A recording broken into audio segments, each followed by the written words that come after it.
Assalamualaikum warahmatullahi wabarakatuh. Selamat pagi Baraya Priang TV Sampurasun Baraya. Gimana nih Baraya di rumah kabarnya? Mudah-mudahan selalu ada dalam keadaan sehat walafiat dimanapun Baraya berada. Seperti biasa di edisi Selasa kali ini di 17 Juni 2025 kita akan mengulas informasi yang informatif dan menarik sekali untuk kita bahas. Tentunya di sini saya tidak sendiri, ditemani oleh rekan saya ada Teh Rifdah. Kita akan ulas ya untuk informasi di edisi hari ini karena memang dengan menyajikan informasi di wilayah Priangan Timur tentunya ini akan menjadi hal yang bermanfaat sekali mudah-mudahan untuk kebutuhan informasi Baraya sekalian. Langsung saja tanpa berlama-lama, ini di halaman utama kami menemukan informasi yang cukup memprihatinkan sekali. Kalau berbicara degradasi moral itu Indonesia mungkin salah satunya ya.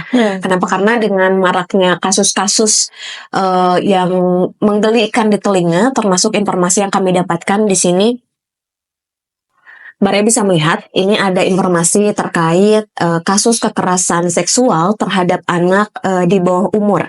Di sini Garut darurat moral, termasuk ada potret seperti ilustrasi ya, tangan seorang anak di sini dengan sebuah benda tajam.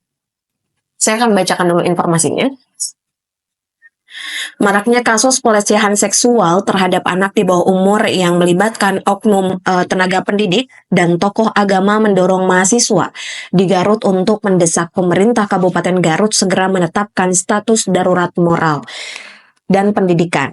Di sini disampaikan bahwa desakan itu disampaikan sebagai bentuk keprihatinan terhadap krisis nilai, juga carut marutnya dunia pendidikan di wilayah tersebut. Ketua Cabang Pergerakan Mahasiswa Islam Indonesia atau PMII di sini M. Ihsan menyatakan bahwa kondisi moral masyarakat khususnya di wilayah atau lingkungan pendidikan yang memang kian mengkhawatirkan katanya.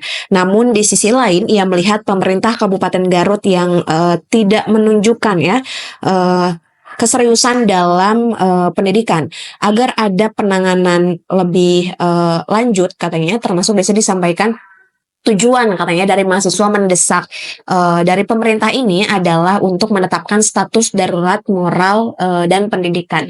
Karena kalau berbicara pendidikan kemudian berbicara degradasi moral itu Indonesia salah satunya ya Tarifnya. Tidak hanya berbicara lokal, tidak hanya berbicara Priangan Timur. Dan informasi terkait darurat moral, pelecehan, kekerasan itu tuh tidak hanya berasal dari Garut.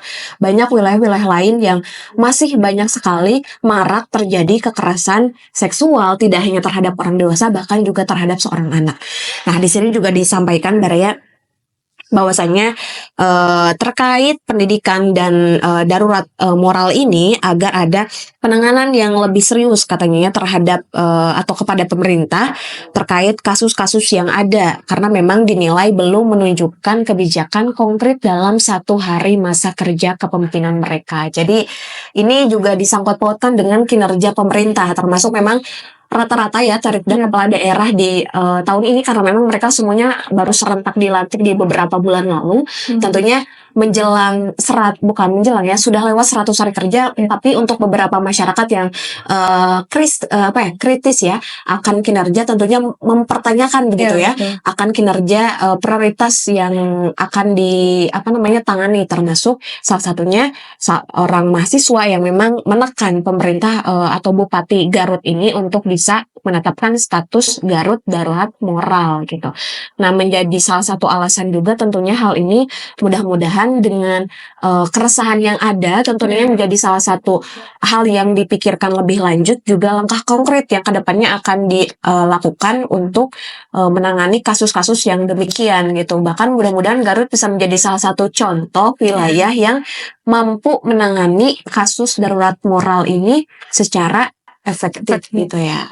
Begitu Tarifdah, bisa dilanjut? Oke, mungkin Baraya kita beralih ke wilayah Ciamis yang mana ini masih berkesinambungan seputar moral, dan tentunya dengan ada berita ini yang datang dari wilayah Ciamis ini memang bikin membuat kita mengernyitkan dahi nih Teh. Karena memang ini sangat miris sekali ya beritanya di sini.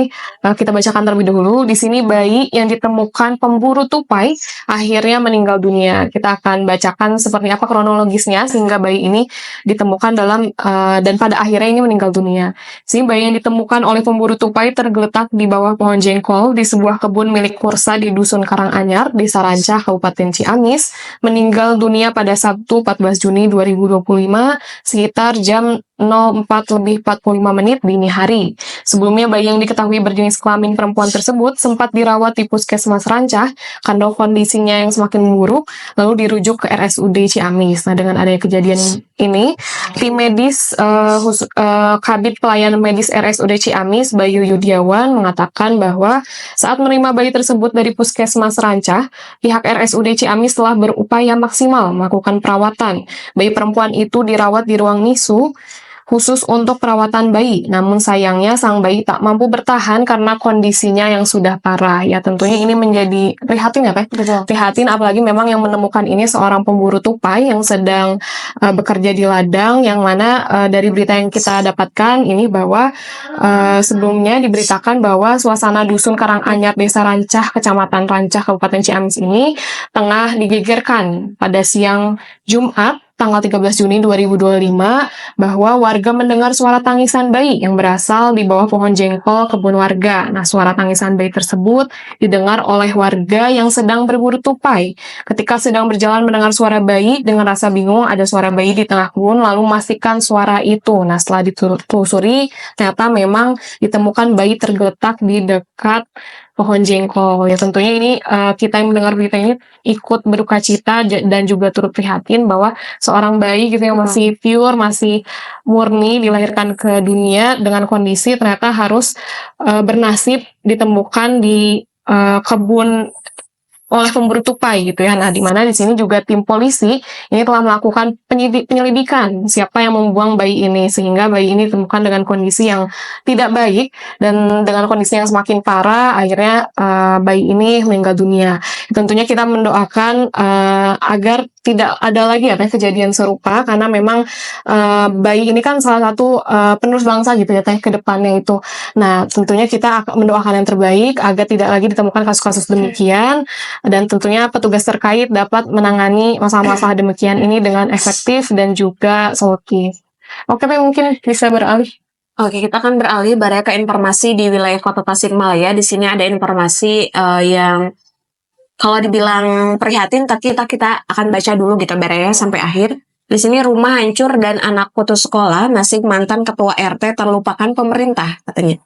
Sudah 3 bulan lamanya rumah milik Dedi Hidayat, mantan ketua RT 02 RW 04 Kampung Sukaasih, Kelurahan Sumelap, Kecamatan Taman Sari, Kota Tasikmalaya, ambruk akibat diterjang angin kencang dan hujan deras. Namun hingga Senin di tanggal 16 Juni 2025 belum ada kejelasan bantuan dari pemerintah setempat, baik dari tingkat kelurahan, kecamatan maupun kota.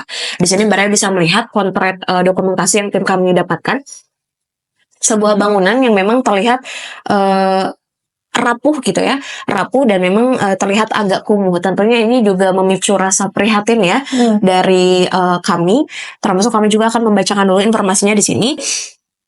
Saat ditemui oleh awak media, katanya Dedi menceritakan bahwa sejauh ini bantuan yang diterimanya baru sebatas terpal dan juga sembako dari relawan Tagana, juga Badan Penanggulangan Bencana Daerah atau BPBD. Padahal menurutnya pihak kelurahan sudah mengetahui kondisi rumahnya sejak awal musibah terjadi. Di sini juga disampaikan bahwa ia mengaku kebingungan harus berbuat apa, kondisi ekonomi keluarganya sangat memprihatinkan, apalagi hanya bekerja serabutan dan kerap kali memang tidak memiliki pekerjaan yang tetap. Sementara juga ia mencoba untuk merantau, kemudian mencari penghasilan tambahan, namun memang usaha tersebut belum membuahkan hasil. Nah, kalau mendengar informasi yang barusan tentunya cukup memprihatinkan sekali, karena memang dengan kondisi yang konkret atau terlihat nyata seperti ini, dari bantuan pemerintah setempat sekelas kelurahan saja, karena memang ini di Kota Tasik, tentunya ini menjadi sebuah tanda tanya besar gitu. Malah yang membantu itu adalah relawan dari Tagana, termasuk mungkin bagian dari pemerintah juga, BPBD ya, Badan Penanggulangan Bencana. Tapi tentunya dari seorang mantan ketua RT ini ada rasa harapan ya yang lebih oleh pemerintah kepada pemerintah terkait upaya untuk membantu keadaan keluarga yang demikian. Tapi di sini juga disampaikan Baraya, dalam hal ini dari Dedi juga harus menanggung beban keluarga yang terdiri dari istri dan 2 anaknya. Mirisnya anak pertamanya terpaksa harus berhenti sekolah karena ketiadaan biaya pendidikan formal juga, selain pendidikan formal tapi juga sang anak mondok dan harus ditinggalkan. Termasuk ada juga harapan yang disampaikan oleh mantan ketua RT ini, katanya ia berharap ada perhatian nyata dari pemerintah, khususnya dari tingkat kelurahan, kecamatan hingga pemerintah kota, agar keluarganya bisa kembali memiliki tempat tinggal yang layak dan masa depan anak-anaknya tidak terputus. Gitu. Ini tentunya menjadi hal yang kedepannya mudah-mudahan bisa ada langkah pasti dari pihak terkait akan hal ini, karena memang kalau sampai menyangkut pendidikan ini juga menjadi tanda tanya besar gitu ya. Sampai harus putus sekolah karena tidak adanya ekonomi yang mendukung gitu ya, dalam situasi yang terpaksa tadi karena bencana atau musibah yang menerpa mantan ketua RT ini gitu.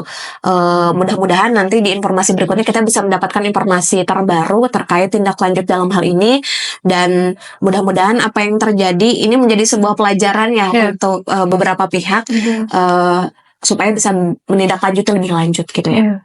Baik, terima masih ada informasinya? Mungkin itu informasi penutup. Oke.